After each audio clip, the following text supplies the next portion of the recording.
Good morning and Happy New Year. We're delighted that you are starting 2023 with us at the Center for Food Integrity with fellow food chain members as we, at the beginning of the year, connect the dots with Dr. Food featuring Dr. David Hughes.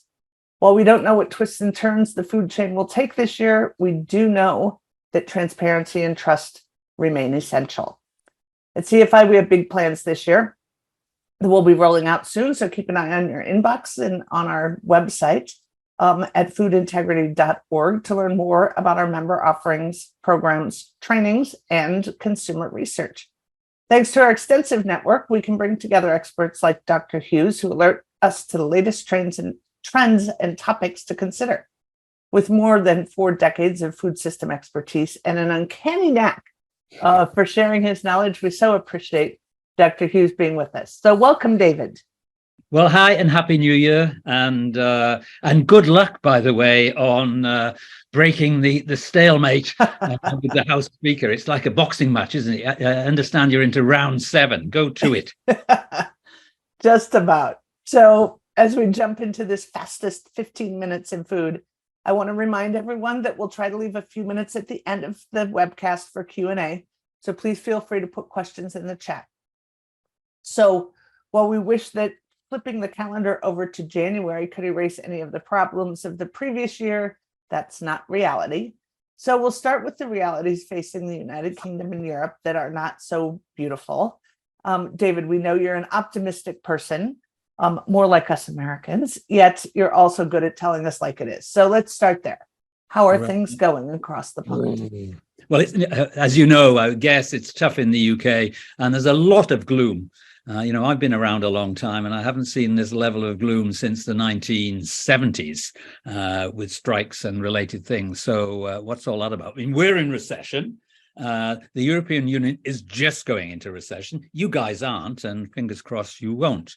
And it's bad in the UK when the press publish an advent calendar for labour strikes that range from, for example, brewery workers going on strike. Oh, my Lord. Nurses and ambulance drivers on strike. They've never been on strike before.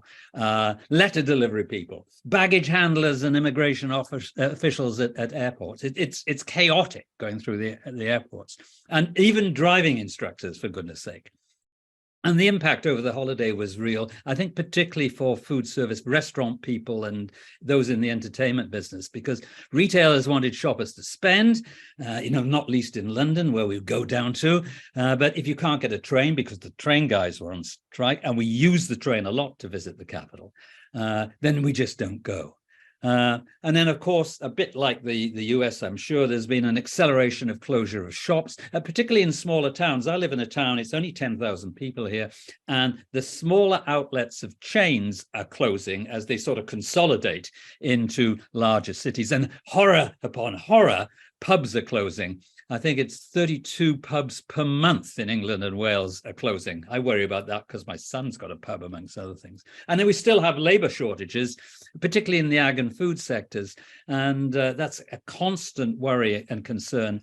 And it was really interesting. The government did some research to find out, why are we so short? It's not just because of Brexit, because we exited Europe.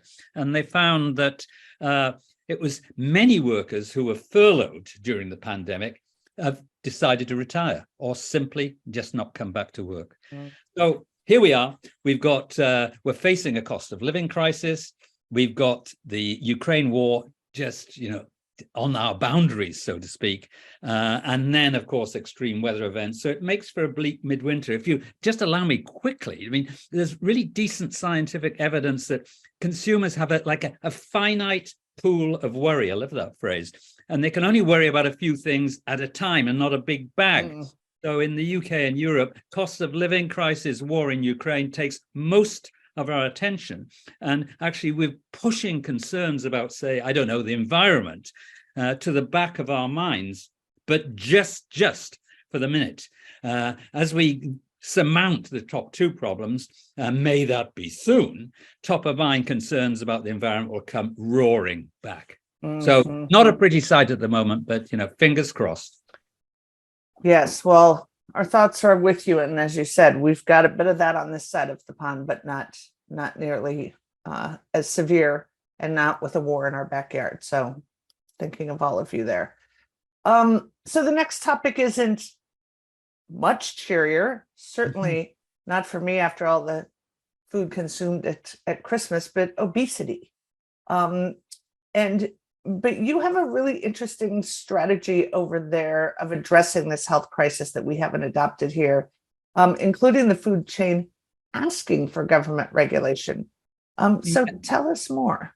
Yeah, that is interesting. Just remember the backcloth, Mickey, is that I mean, the government survey has just shown that actually that we've gained weight through the pandemic. I mean, which sort of intrigues me because, of course, we all promised as we went into lockdown, said, this is the opportunity. I can now do more exercising because I've got time and we can eat healthier. And, what did we do? We immediately reached for the cookie jar or for chocolates or for candies, sweeties, as we would say here. But worrisome is that, again, another new survey, it's a time for surveys. We found that obesity increased during COVID, but particularly in children and those children living in poverty. I bet it's to some extent it'll be the same in the USA. Yeah. And the problem was that the government backed off its very well-intentioned programs to counter this depressing trend. So they'd got a long list of things to do on the to-do list, which was banning junk food ads. There were I've mentioned before, very stringent regulations on high fat and salt foods. But they pushed those away for the moment because they see that it may bring additional price pressure for food products. Yet, if we go pre-COVID, and there's an organization called the Transport for London, and it's like a public sector agency which looks after public transport in London, the tubes, the buses, and it's huge. And what they'd done pre-COVID was they banned junk food ads on any of their transport or their stations, etc. And then very recent research has shown it's been hugely effective. And this has sort of perked the interest of other cities' local councils. So 80 local councils and other major cities are now following the London lead. And there's real sort of consumer traction here because the survey across London was 8 out of 10 Londoners supported the sort of types of bans to discourage childhood obesity. And what intrigues me is clearly big food, whether that be big retail or big food manufacturers, who've always got their ear to the consumer, are sort of onto this. And so they're saying, oops, Tesco, for example, KFC in the UK. And both those two, for example, are now supporting these junk food bans and pushing the government to reinstate regulation to support healthier options. And I think that's sort of brilliant. And so, but not often you see the private sector ahead when it comes to regulation, as you point out. So they say, let's get on with it. The fact of the matter is that, if you're a big guy, you need to behave responsibly. But if there isn't regulation in place, then others will not necessarily do that, and then you're at a disadvantage. So let's all sort of move forward together. Right. And so it's a private sector push that we need to be seen as part of the solution, not part of the problem. And then what I like is that technology is on our side too. I was intrigued to see, for example, that Cadbury, which is Mondelez, of course, they've just touted an R&D breakthrough using 75% less sugar in chocolate bars. They're hoping that they'll be able to take their iconic bars and later this year launch them with 75% less sugar using plant-based fibers, which seems to be, the solution is in a combination of regulation, better practice, and technology. I know for sure. Right. Well, I knew that you would get us to some good news, and lower sugar chocolate certainly is on my list of good news. So innovation is alive and well. Mm-hmm. Our final topic also looks to the future in the area of great concern, the environment, as you touched on. As we were preparing for this call, you taught me a new acronym, CBAM. So please enlighten our listeners as to what that stands for and what that means for carbon emissions and cross-border trade. Really interesting topic. It is, and CBAM, it comes out of the EU and the European Union. They've got sort of core competence in bureaucracy and particularly in using acronyms. And so, what does it stand for? It's CBAM, CBAM, Carbon Border Adjustment Mechanisms. And so, what's all that about? Well, the European Union is just prior to Christmas, just reached an agreement to tax imports by countries which have got less strict emission standards than those in the EU. And they hope to bring this into force October 23. They've just now got agreement between the 27 countries that comprise the European Union.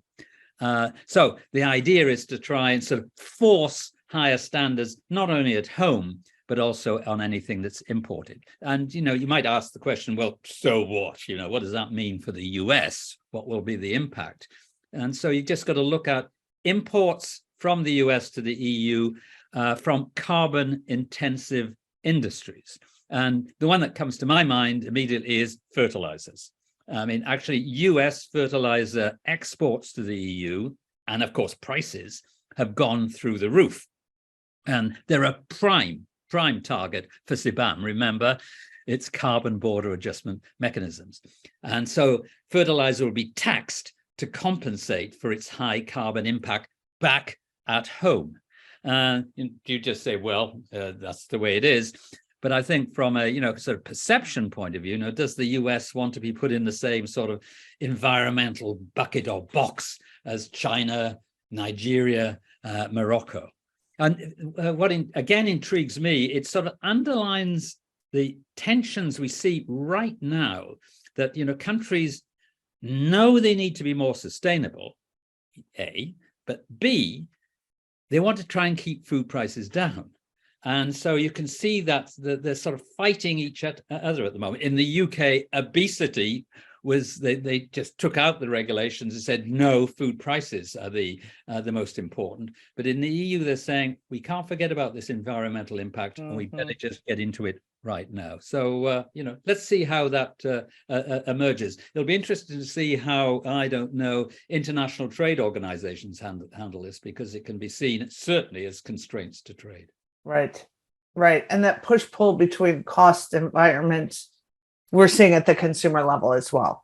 What trade-offs are they willing to make across the board? So, and actually, it's quite clear in the UK that it's at the moment it's the high cost of food. Right. I've mentioned before that you can see sales of better foods, if you will, or those with which address social issues, are down relative to a year here too. And here too, sadly. Organic is suffering a little. Animal welfare friendly doesn't have the power at the moment. It will come back, right? Stage, but not right now. Yeah.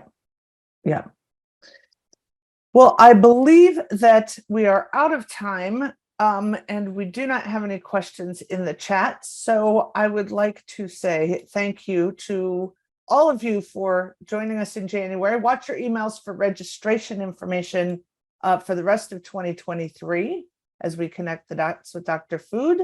To learn more about our other upcoming events, again, visit foodintegrity.org. And thank you, David, again, for starting off the year with us. And we will we'll see you again next month. And fingers crossed on round 7 of the boxing match. Remember? Exactly. It's always a sport. Thank you. Take care. Right. Have a great day, everyone. Bye.